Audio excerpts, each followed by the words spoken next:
Hi Sequels friends, I'm back, and while it may be a couple of weeks into October, I do want to share with you my September sales as they were awesome and one of my best months ever.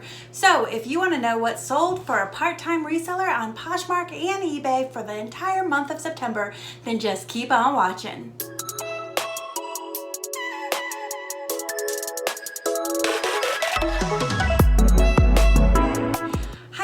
Friends, welcome back to my channel. If you're new here, my name is Heather and I am a part-time reseller on both the Poshmark and eBay platforms, and I use this YouTube channel to document my journey.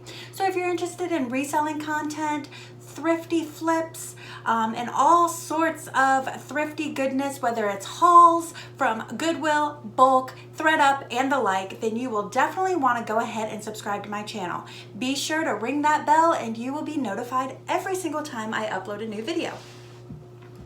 Of course, if you find this video helpful, please do give me a thumbs up, as your thumbs up let me know what kind of content to create in the future.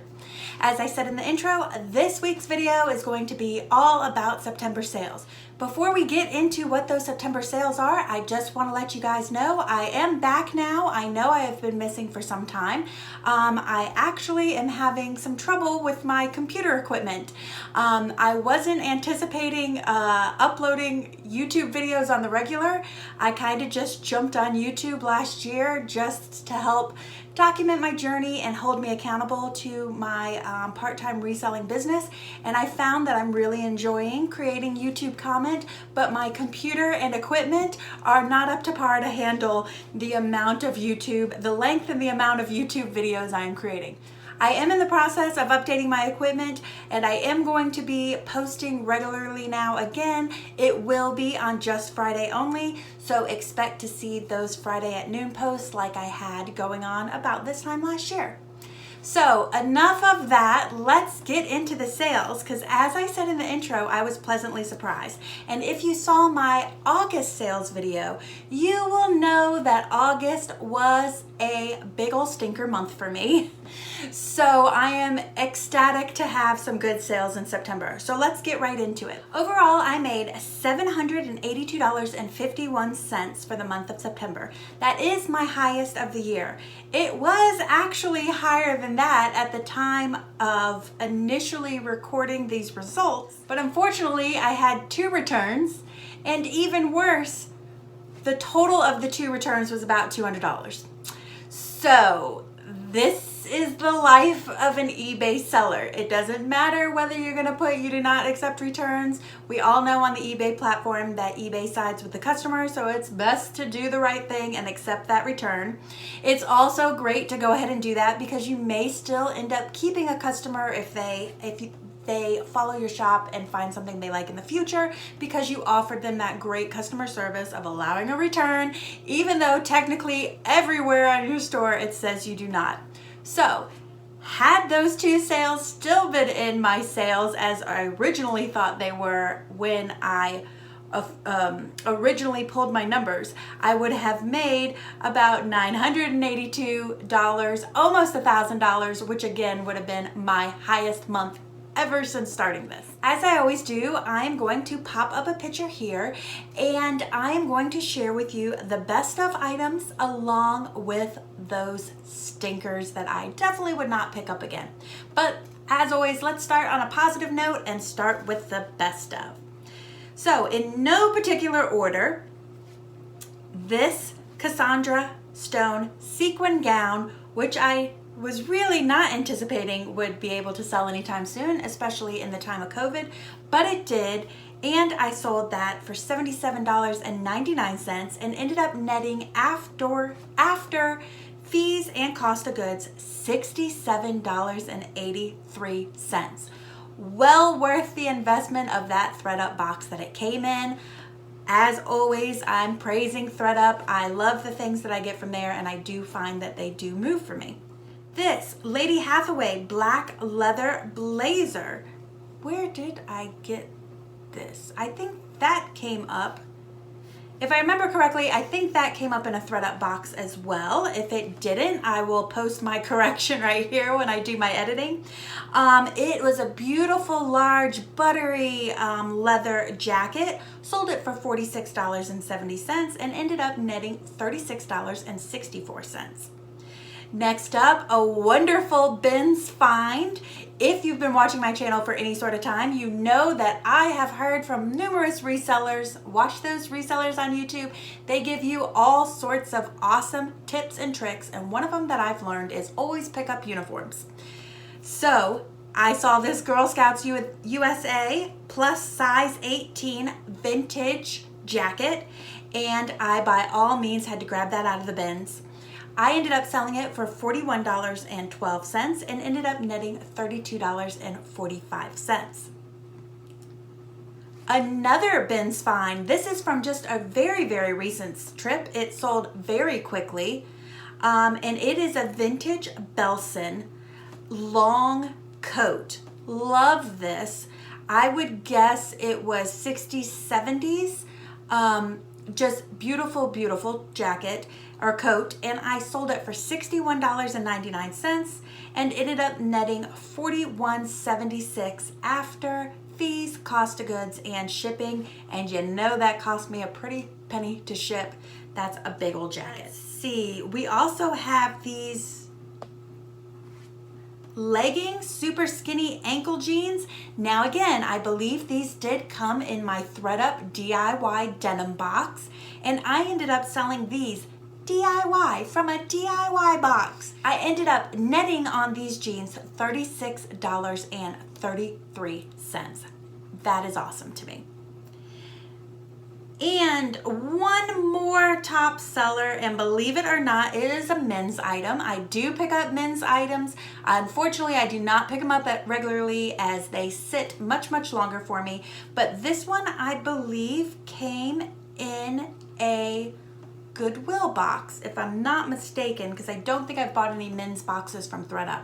So quite a nice find for a Goodwill box, as most of the things I get, as I've stopped purchasing the clothing boxes from Goodwill because I usually only get things that'll sell for $14 or $15, and it's not worth the investment given the cost of goods is usually around $4.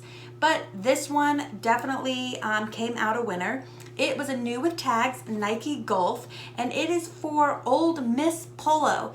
So I knew that there would probably be a target demographic for that, and there surely was. Sold it for $40.99 and ended up netting a profit of $31.49. If you noticed, all of those highest price pointed items were well over a net of $30, which I am so excited about because, as you know, I've been trying very, very hard to increase my average sale price, and I do not want to sell, my goal is to sell things that net me at least a profit of $20. So all of those were wonderful items. So the yin to the yang. Where there is bright light, there is darkness, and there was darkness in my sales.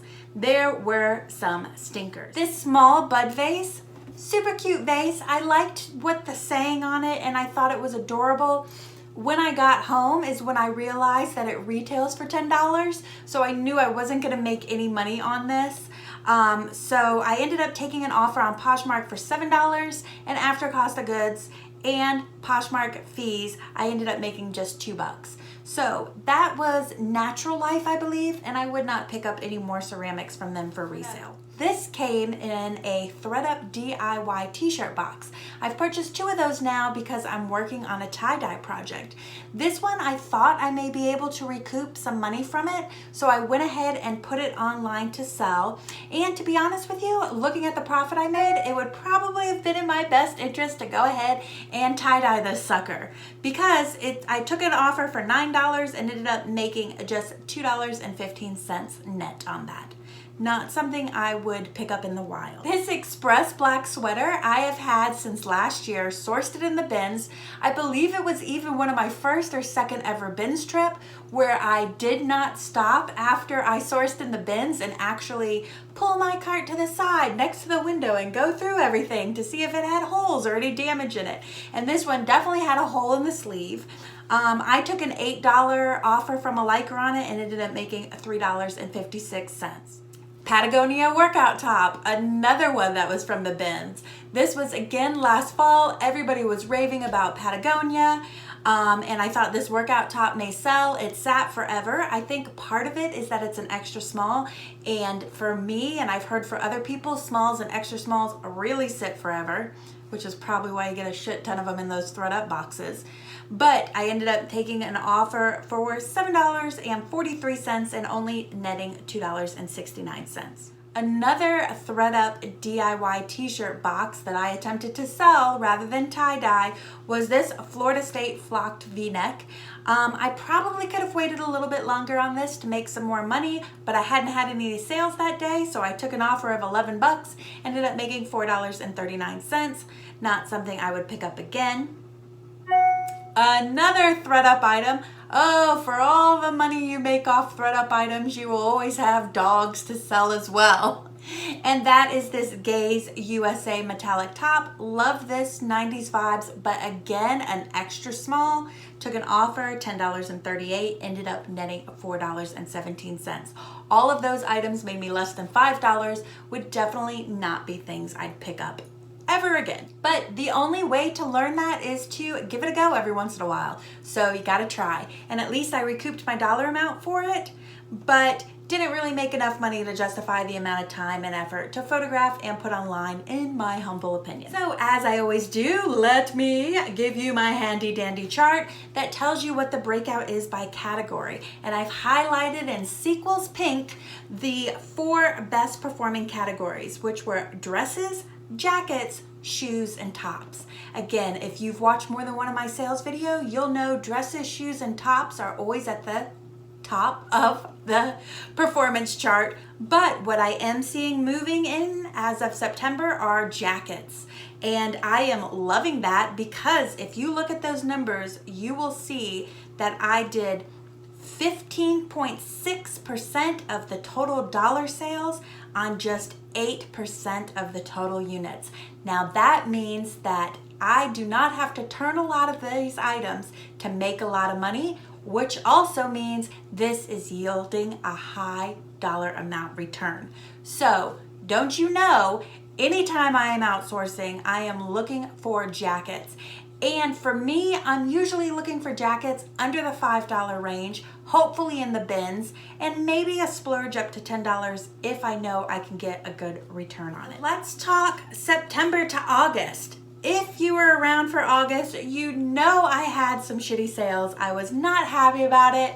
I actually am starting to think, based on some of the feedback from the rest of you, that August is just a rough month. I know it's a rough month for retailers with back to school, last minute holiday vacations. There's a lot of people spending money on things that aren't extras like clothing and home goods.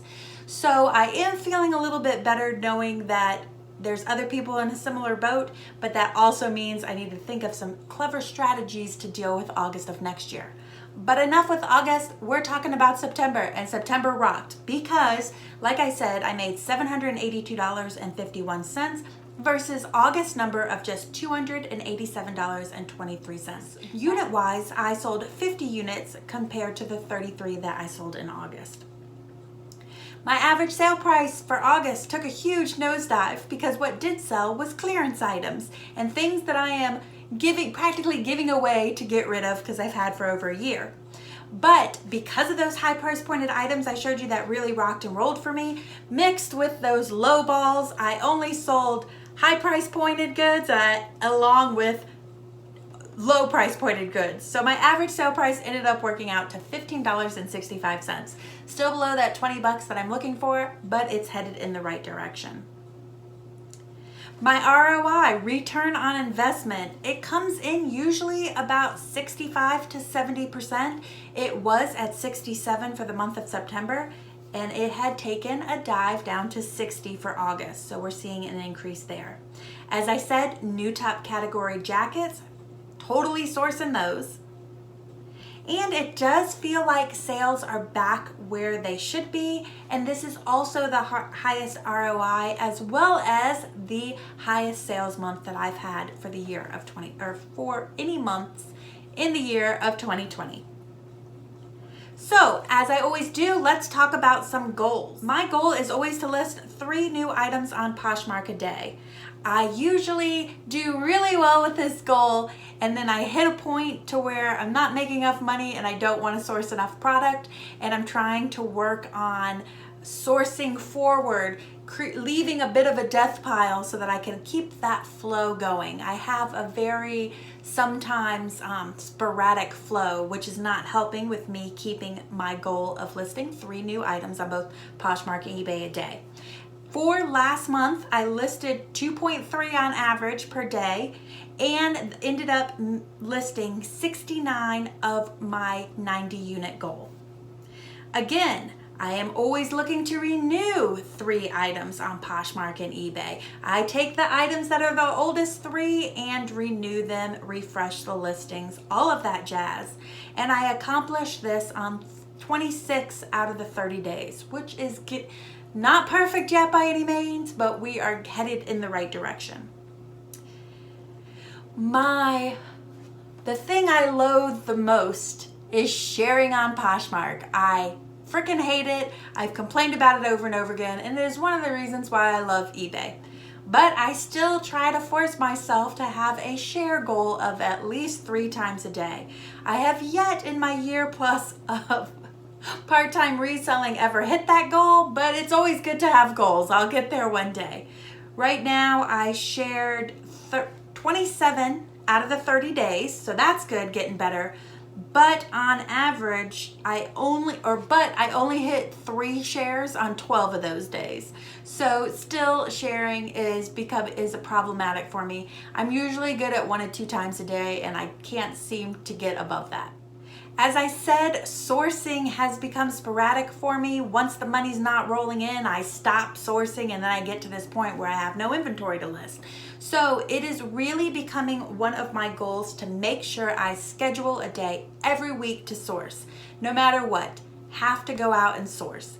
Also, I'm trying to be really diligent about making sure I have a Goodwill box or a ThredUp box or a bulk box coming regularly every month so that I can at least have a consistent flow of inventory. That will definitely help out with those listing the items regularly.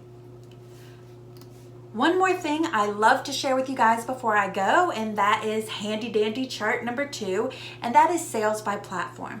Sales by platform is pretty consistent every month, but I did have a newcomer on here, so let me share it with you.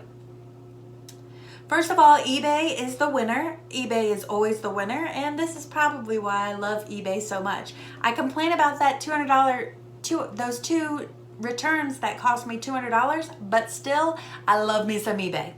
Little effort, a lot of reward. Did 76% of the sales on eBay and 68% of the units. Again, more dollar sales to less units means I sell things. I have a higher return on my investment on eBay. Whatever I put over there is going to sell for more money and get me more money in my pocket from eBay. So it was up to 76. Back in August, it was only 68%. Mercari is still just sitting there. I'm really hoping at some point all the items will sell. It seems like the only way you can actually delete your Mercari account is to delete off every individual item. And if I wanted to put that time and effort into Mercari to delete the items, I'd put the time and effort into Mercari to try to figure out how to make them sell. So I'm just letting them sit there until they sell off some other platform. I delete them, and when it's all deleted, I'll close the account. I don't have interest in Mercari. It's never, anything that's sold on there has sold on there for less money than I sell on the other platforms, which is why I moved away from it. Poshmark sales were 22% versus last month's 33%, but this is the thing that gets me. Poshmark sales make 22% of the dollars on 30% of the inventory. I do not make as much money on that platform. Now, I'm really trying to keep that platform at least 25% of my total sales in order to justify continuing on it.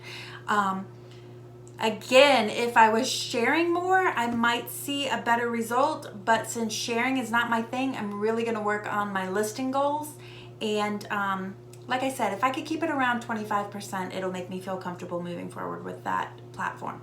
I had a couple of no YouTube sales this month, probably because I didn't post any YouTube videos. And then I did do 2% of the sales on Facebook.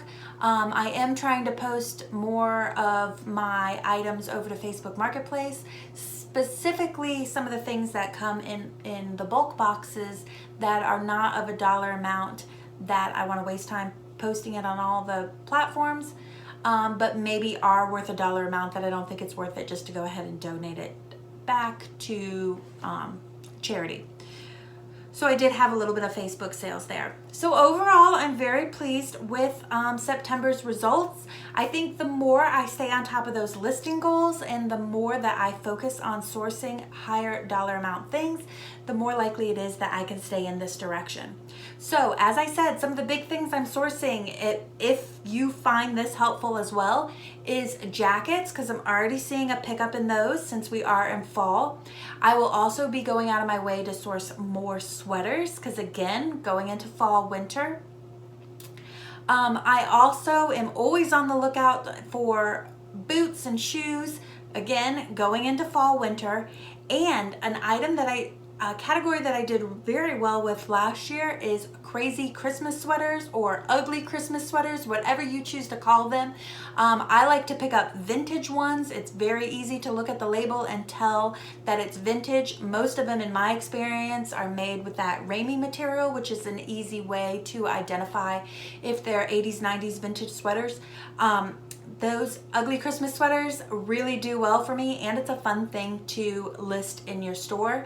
And hint, hint, if you make sure you hit that subscribe button, ring my bell, I have a Goodwill haul, and it is a Goodwill / Goodwill bins, because here in Asheville, one of our Goodwill stores is connected to Goodwill headquarters and a Goodwill bins, and so I hit them both at the same time, and you will see some crazy Christmas sweaters in that haul. So if you want to get a better idea of what I'm talking about, then hit that subscribe button so that you will be notified when I upload that video. If you find these super detailed monthly sales videos to be helpful, please do go ahead and give me a thumbs up or leave me a comment below and let me know what was most helpful to you or what information you found most useful, as your likes, comments really do help me know what kind of content to continue to create for you in the future. So thank you so much for tuning into this video, and I can't wait to see you next week with that Goodwill haul video. Until then, everybody have a wonderful weekend, and I'll see you next Friday. Take care, everybody. Bye-bye.